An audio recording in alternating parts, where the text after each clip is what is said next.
은혜로운 찬송 감사함을 드립니다.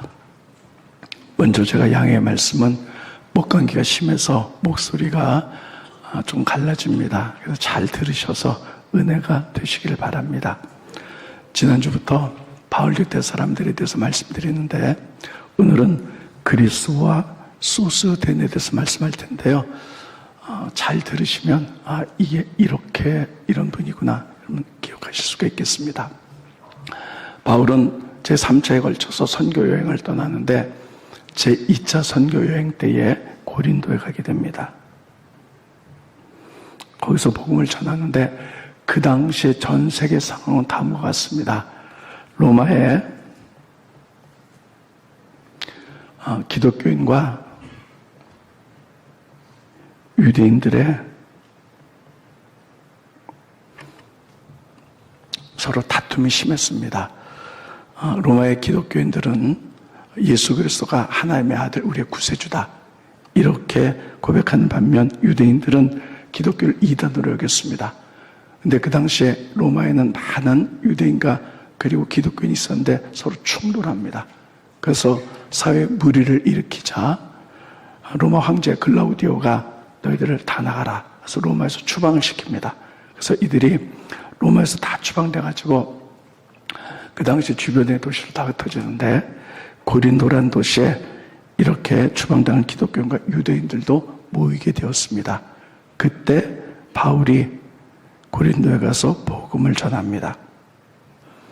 그러면 바울은 복음을 전할 때 제일 먼저 유대인에게 전했기 때문에 어느 도시에 가든지 간에 먼저 회당에서 복음을 전합니다. 우리 그 부분 먼저 보실까요? 스크린 보십니다. 사도행전 18장 1절로 3절에 보면 그 후에 바울이 아덴을 떠나 고린도에 이르러 아굴라라는 본데에서 난 유대인 한 사람을 만나니 글라우디오, 그 당시 로마 황제가 모든 유대인을 명령하여 로마에서 떠나라 한 거로.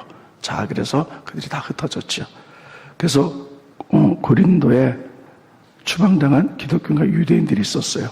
근데 바울은 복음을 전할 때 제일 먼저 유대인에게 전했기 때문에 어느 도시를 가든 간에 회당에서 제일 먼저 복음을 전합니다.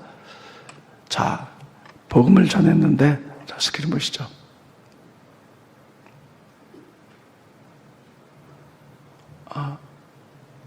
넘겨주시고, 그 다음 거요. 네.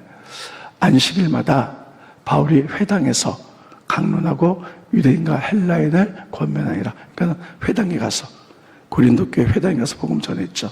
그랬더니 그 회당은 유대인의 교회랑 똑같습니다. 유대인들이 가뜩이나 그들이 불편해 있었어요.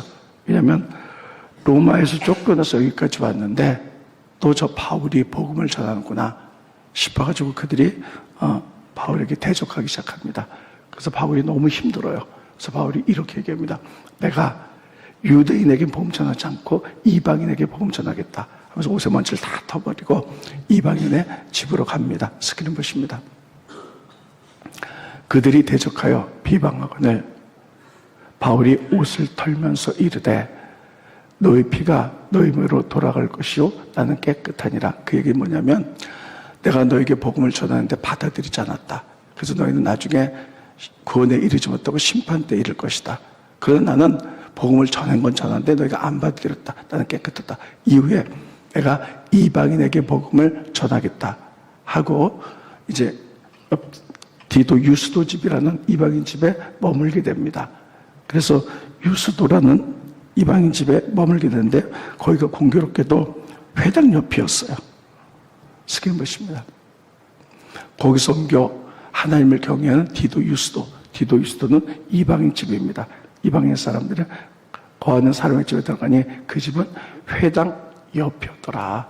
지금 회당의 사람들이 하도 핍박을 하고 반대를 하니까 이제 유대인에게 난 전에 내가 이방인에게 전할 거야 하고 유수도 집에 들어갔는데 그것도 공교롭게 회당 옆이었어요.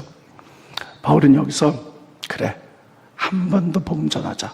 그래서 복음을 전했더니 회당장 그리스보가 믿게 되었습니다. 여러분 그리스보는요 유대인의 회당장 가장 높은 사람이죠. 그 사람이 믿었던 기적적인 일이 일어났어요. 그뿐만 아니라 또 그의 가족들이 다 믿게 됩니다. 그러면서 이제 유대인들도 믿게 되고 많은 사람들이 믿는 역사가 일어나게 돼요. 그게 것입니다. 또 회당장 그리스모와 온 지방과 더불어 주를 믿으며 수많은 고린도 사람들도 듣고 믿어 세례를 받더라. 그래서 이 일을 통하여 회당장이 믿으니까 영향력이 끼쳐져서 많은 사람들이 믿게 돼요. 그때 기도할 때 밤에 하나님이 바울에게 이렇게 얘기합니다. 두려워하지 말고 말씀 전해라. 이 고린도 시내에는 하나님의 백성이 많다 이렇게 얘기해요. 그래서 이 바울은 고린도에서 1년 6개월 있으면서 복음을 전했고 많은 분들이 모이기 시작했고 그래서 고린도 교회가 세워지기 시작합니다. 자, 그 부분 보겠습니다. 우리 다 같이 한번 읽어봅니다. 시작.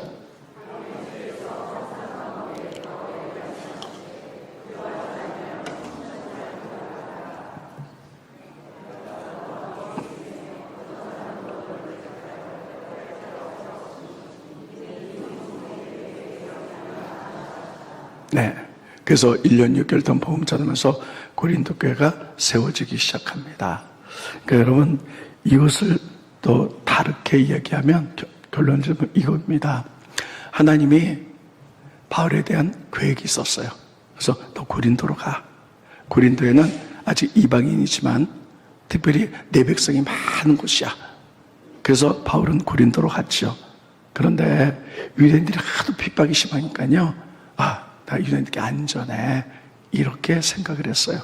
그러나 특별히 이제 회당 옆으로 이사한 것도 하나님의 뜻이기 때문에 마지막 한 번 더 복음 전하자. 따라했습니다. 마지막 한 번 더 복음 전하자. 그랬을 때 회당장 그리스도가 믿게 됐고요. 그러니까 그리스도가 믿게 될 줄 상상도 못했죠.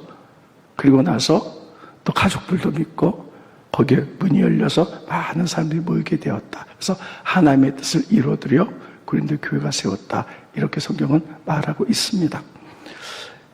여러분, 이것을 통해서 깨닫는 것은요, 한 번 더예요. 따르겠습니다. 그럼에도 불구하고 한 번 더.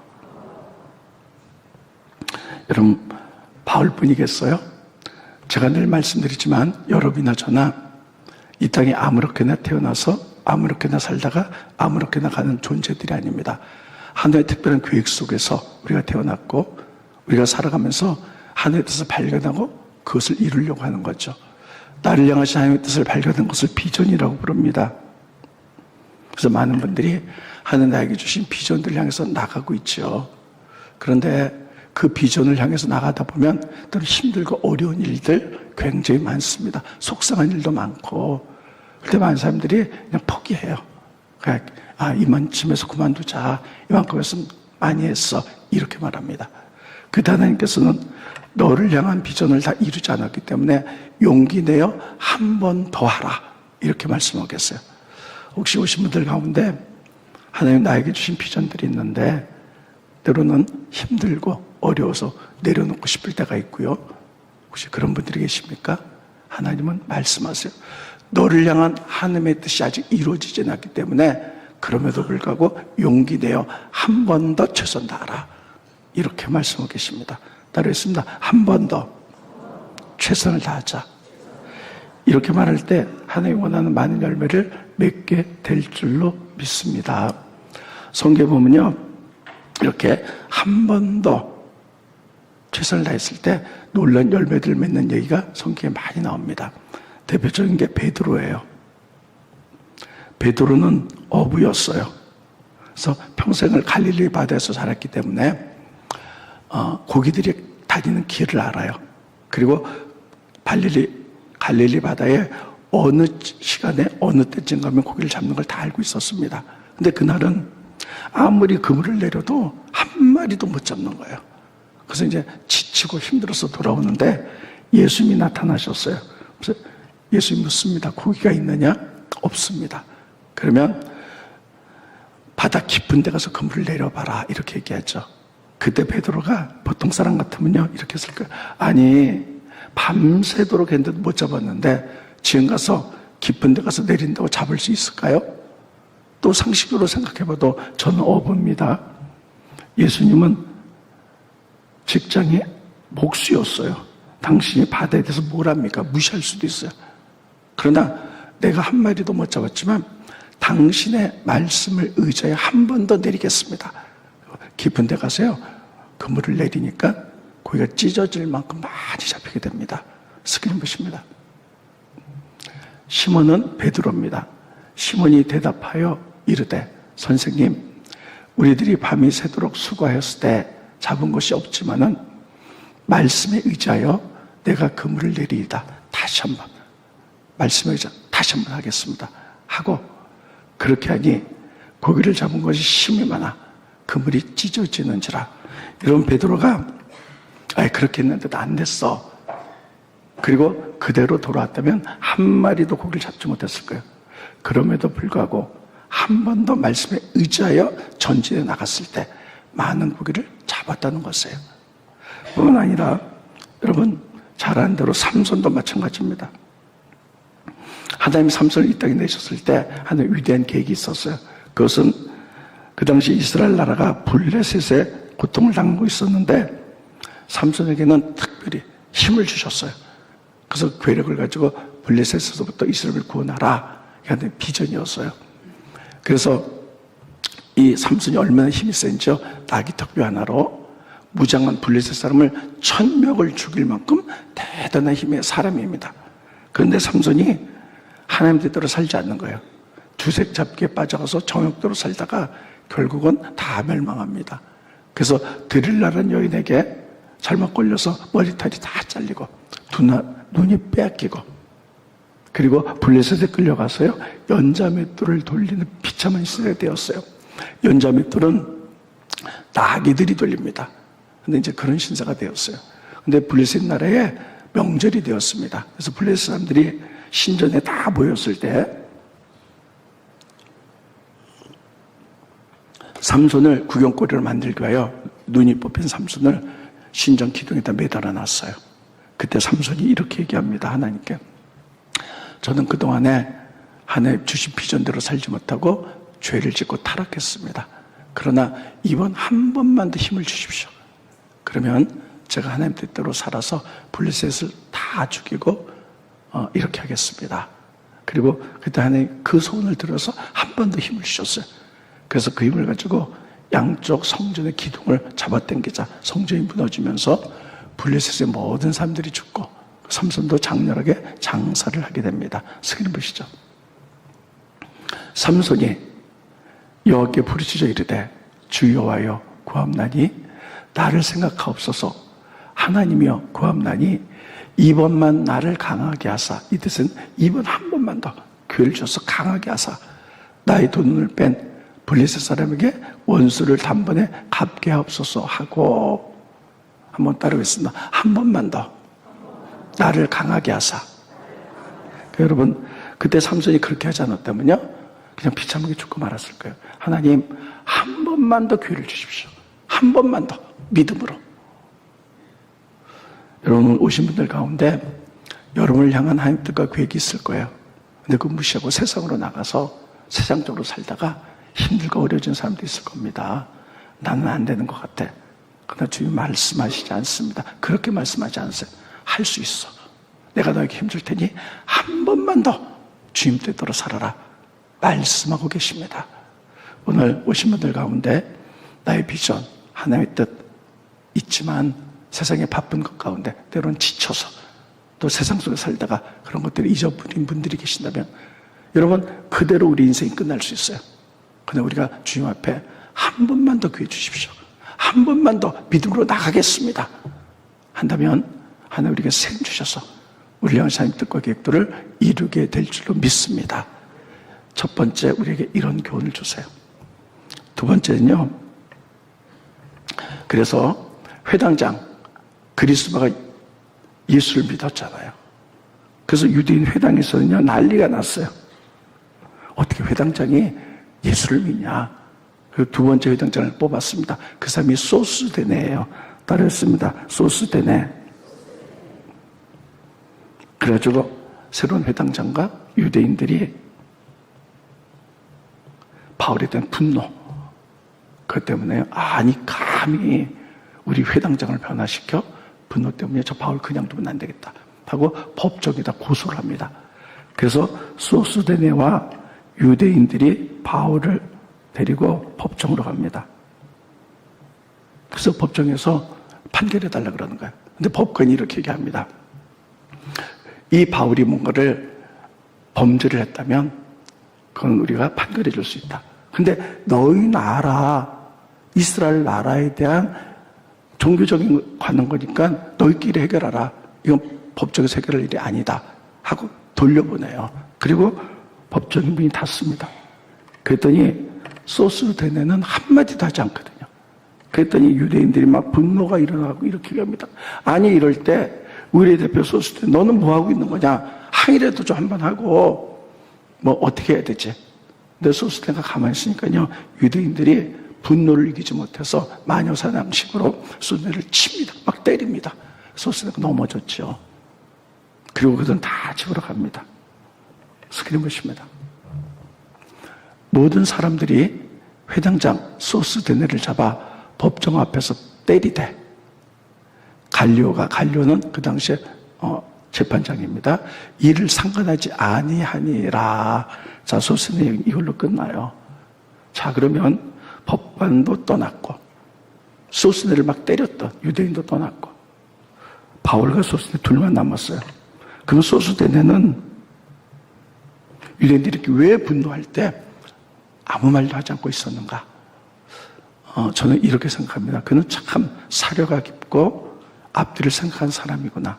왜냐하면 첫째, 그가 침묵한 이유는요. 지금 로마 나라에서도 지금 유대인과 그리고 기독교인들이 부딪혀가지고 사회적인 물을 일으키니까 추방당했잖아요. 그래서 고린도까지 왔잖아요. 근데 여기서 또 유대인들이 분노 때문에 바울을 또 이렇게 한다면요. 여기서도 추방당하면 어떡하나 이런 불안감이에요. 그래서 침묵을 하는 거예요. 그리고 이 소스데는 회당장으로서 굉장히 많은 지식이 있는 사람이에요. 그래서 아무리 로마 법정에서 얘기한다 할지라도 이거는 범법자에 관한 것이 아니고 이스라엘 종교에 관한 일이기 때문에 이건 법정에 채택되지 않을 것이다. 분명히 알았어요. 이제 그렇게 됐잖아요. 그리고 세 번째, 분노를 가지고는 어떤 문제도 해결되지 않는다는 걸 알았어요. 따르습니다. 분노가 전 아무 해결도 할 수가 없어요. 그래서 그는 조용했던 거예요. 아무리 그래봤자 괜히 우리가 쫓겨날 수도 있어. 고린도에서. 그랬더니 유대인들은 그거 참지 못하고 분노로 막 이래가지고요. 소스데네를 때리죠. 소스데네가 쓰러졌어요. 그리고 그들은 다 갔어요. 소스데네 얘기는 이걸로 끝나요. 그런데 여러분 그 다음에 기가 막힌 일이 벌어집니다. 바울이 나중에 그것을 떠나서 고린도전서 편지를 쓰거든요. 고린도전서 편지를 쓰는데 1장 1절에 보면요. 누구와 같이 쓰느냐? 바울과 소스데네가 같이 쓴다 이렇게 써 있어요. 스크린 보십니다. 고린도전서 1장 1절에 보면 하나님의 뜻을 따라 그리스도 예수의 사도로 부르심을 얻은 바울과 형제 소스데네는 이 소스데네 같이 바울이 형제가 돼서 믿는 사람이 돼갖고요. 그래서 고린도 편지를 쓰는 거예요. 왜 소스데네가 들어갔느냐? 고린도의 상황을 그는 고린도의 그 회당장이기 때문에 너무 잘 알고 있었어요. 그래서 같이 이 편지를 쓰는 거예요. 그러면 이것을 통해서 소스데네가 어떻게 예수 믿는 삶이 되었는가를 유추해서 알 수 있습니다. 성경에 나와 있지 않아요. 그다음 많은 성경을 연구하는 학자는 이렇게 얘기를 합니다. 유대인들이 자기의 법으로 했던 것도 있고 거부당하자 소스데네를 쳤죠. 그래서 막 피투성이 넘어졌죠. 그리고 그들은 다 돌아갔어요. 그 자리에 소스데네하고 바울 둘만 남았습니다. 그때 바울이 어떻게 했을까? 아마 다가가서 손수건으로 그 피난 자국을 닦아주고 위로해주고 밥을 사 먹이며 아마 사랑으로 돼 있을 때 소스데네가 예수님을 믿는 역사가 일어났다는 거예요. 그래서 사람을 변화시키는 것은 분노가 아니라 따르겠습니다. 사랑이에요. 사람을 진심으로 사랑하는 거. 소스데네는 거기서 생각했을 거예요.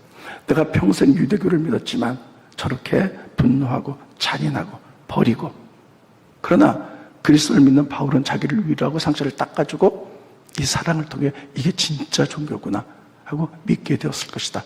이렇게 이야기를 합니다.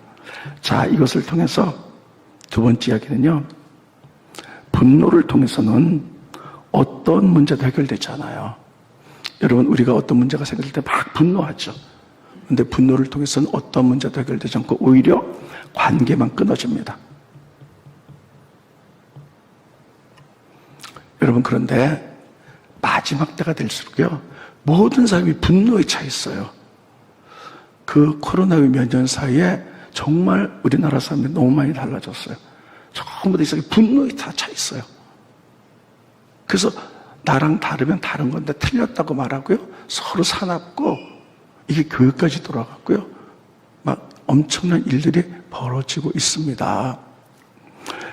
여러분, 마지막 때에 사단이 사람들에게 주는 영향력은 분노입니다. 그래서 요한계시록에 보면요, 마지막 때에 사단이 크게 분노한다 이렇게 말하고 있는데, 먼저 성경 보고 말씀 이어갑니다. 스크린 보십니다.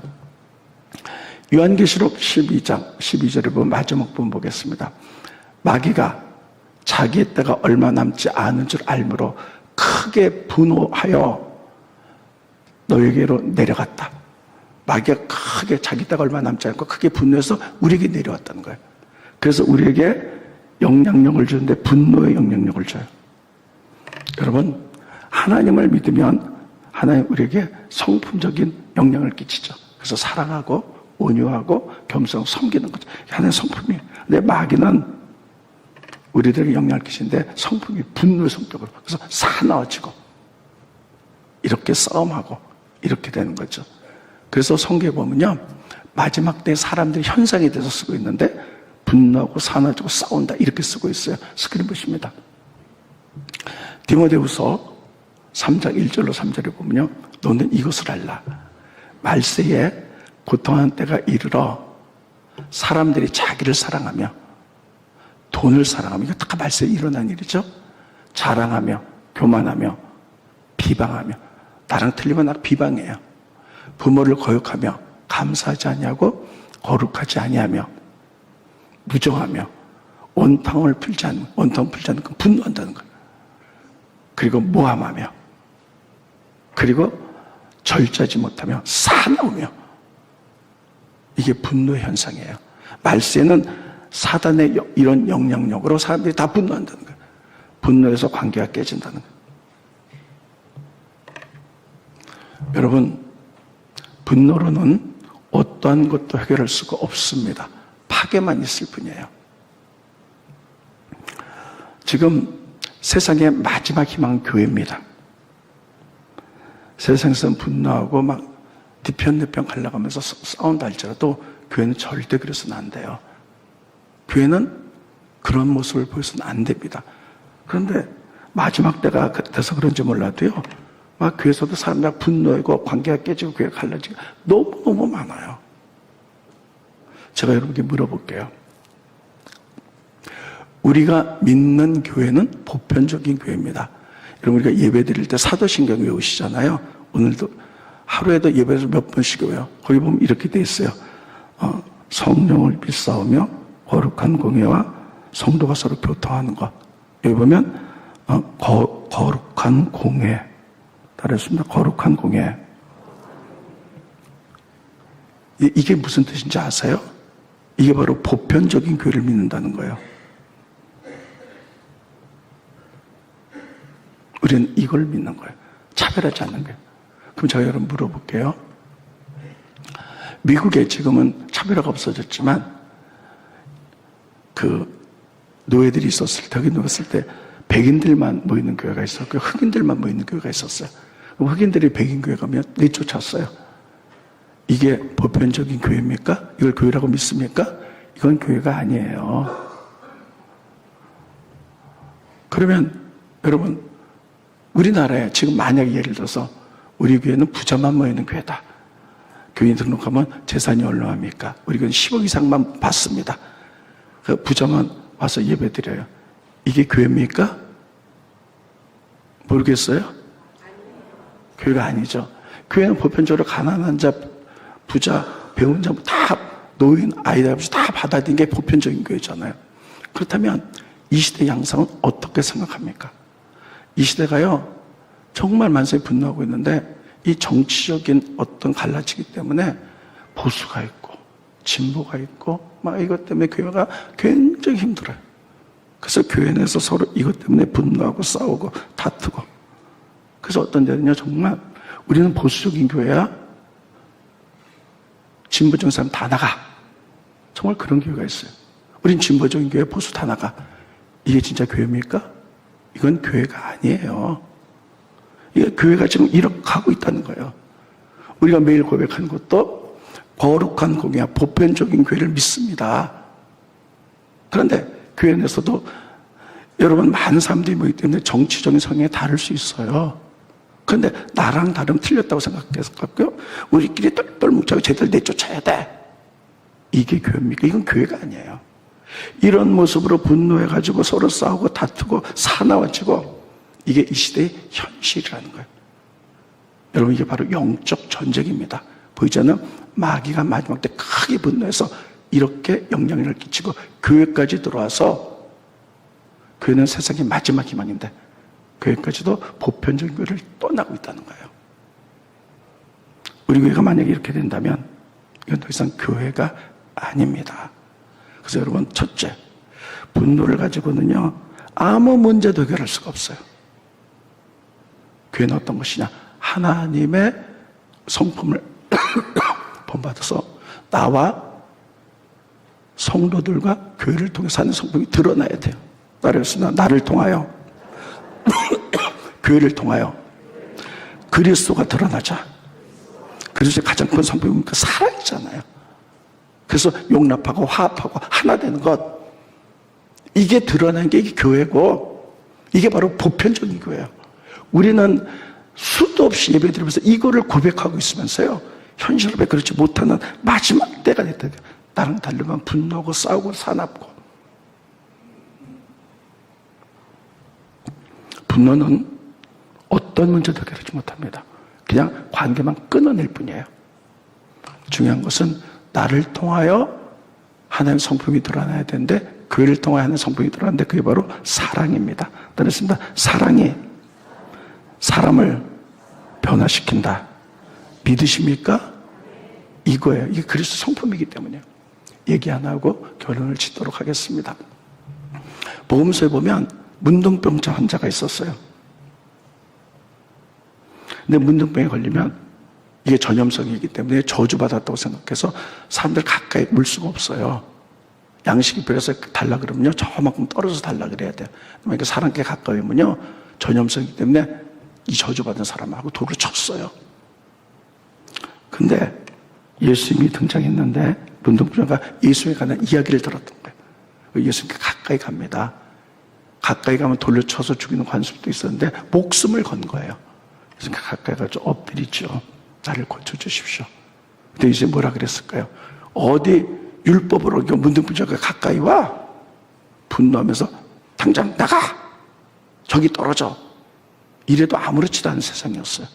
근데 예수님이요, 그를 보면서 이렇게 합니다. 내가 너를 고치마. 그래서 그러면 예수님이 말씀으로만도 고칠 수 있잖아요. 왜냐하면 말씀으로 천지 만물을 창조했기 때문에. 근데 예수님이 말씀으로 할 수도 있는데도 불구하고요, 문둥병자의 환부의 손을 대었어요.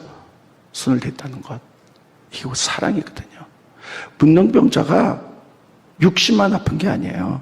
문둥병을 소외돼서 가족을 떠나 멸시천대를 받으면서 마음에 얼마나 상처도 받았겠어요. 예수님이 문둥병자한테 손댄 사람 처음이에요. 손을 대서 나아라. 나아진 거예요. 그래서 그 사람이 몸도 치유받았지만 마음도 치유받아서 예수님 따르는 사람이 있는 거예요. 스크린 보십니다. 예수께서 불쌍히 여기사 손을 내밀어 그에게 대시면, 이거 빼도 돼요. 불쌍히 여기사 내가 원하니 깨끗함을 받으라 말만 해도 나을 거예요. 근데 손을 내밀어 그의 환부에 대신 것은 이게 사랑이거든요. 이게 사랑. 그러니까 나음을 받은 거예요. 이것을 통해서 사랑만이 사람을 변화시켜요. 사랑만이 세상을 변화시킵니다. 이게 하나님의 성품이에요. 그런데 이 시대는 분노의 시대예요. 분노는 아무것도 변화시키지 못하고 파괴하고요. 용서, 화합 이런 걸 다 파괴해버리고 맙니다. 우린 불행하게도 하나님을 믿으면서 이런 시대에 살아가고 있어요. 우리가 하나님의 마음을 가지면서 잘 분별할 수 있기를 예수님의 이름으로 축원드리겠습니다. 저는 마지막 때 어떤 교회가 진짜 교회일까? 백인만 모이는 교회가 진짜 교회입니까? 흑인만 모이는 교회가 진짜 교회예요? 그러면 우리 교회는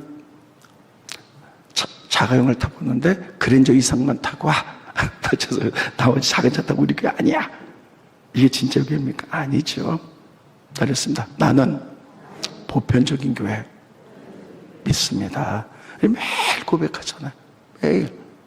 분노로는 아무것도. 본 말씀 결론입니다. 바울을 처치하려고요. 그는 분노 가운데 일어났어요. 근데 분노는 해결이 안 돼요. 분쟁만 일어나는 거예요.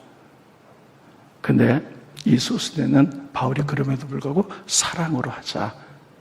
그가 변화되어 바울의 제자가 되어서요. 따라다니면서 복음을 전했고 나중에 고린도에 편지를 썼는데 이 소스대가 회당장이 고린도 회장장이 잘 알잖아요. 같이 동켜서 거기 편지를 썼다는 거예요. 말씀을 마칩니다. 오늘은 고린도 교회 그리스보와 소스대 두 회장장이 변화된 얘기를 여러분에게 말씀을 드렸습니다. 두 가지인데요. 하나는 한 번 더, 그렇습니다. 한 번 더 믿음으로 좌절된 그 상태에서 한 번 더 믿음으로 나갈 때 하나님의 역사인 줄 믿으시기 바랍니다. 한 번 더. 두 번째, 분노는 아무것도 문제가 해결되지 않고요. 관계만 끊어지고 여러 가지 어려움이 임합니다. 그러나 사랑으로 나갈 때 내 안에 그리스도 성품이 드러나고 교회에서 그렇게 할 때 치유가 되고 화합이 되고 그래서 여러분 세상의 마지막 보루는 희망은 교회밖에 없어요. 교회가 이렇게 하나의 성품을 드러내는 사랑의 교회가 될 수 있기를 예수의 이름으로 축원드리겠습니다. 기도하겠습니다. 고마우신 주님 은혜를 감사함을 드립니다. 오늘 그리스도와 소스에 대해서 말씀을 증거했습니다. 우리들이 된 좌절되고 아무리 믿음으로 살아도 손해보는 것 같은 이런 생각이 들 때 그러나 성령께서 우리에게 말씀하십니다. 믿음으로 한 번 더 전진해 나가라. 우리가 금성에 귀 기울여 믿음으로 살아낼 수 있도록 도와주시옵소서. 또 아버지 원합니다. 분쟁은 분노는 어떠한 것도 해결할 수 없습니다. 교회마저 마지막 때에 사단이 성품을 우리에게 줬는데 분노의 성품, 사납고 갈라지고 우리가 잘 영적으로 깨닫게 하게 하시고 우리가 그리스도 성품을 드러내는 바울처럼 우리가 사랑으로 행하여 소스데나가 변화됐던 것처럼 우리가 이렇게 세상을 변화시키는 거룩한 무리들이 되어갈 수 있도록 축복하여 주시옵소서. 예수님의 이름으로 기도합니다. 아멘.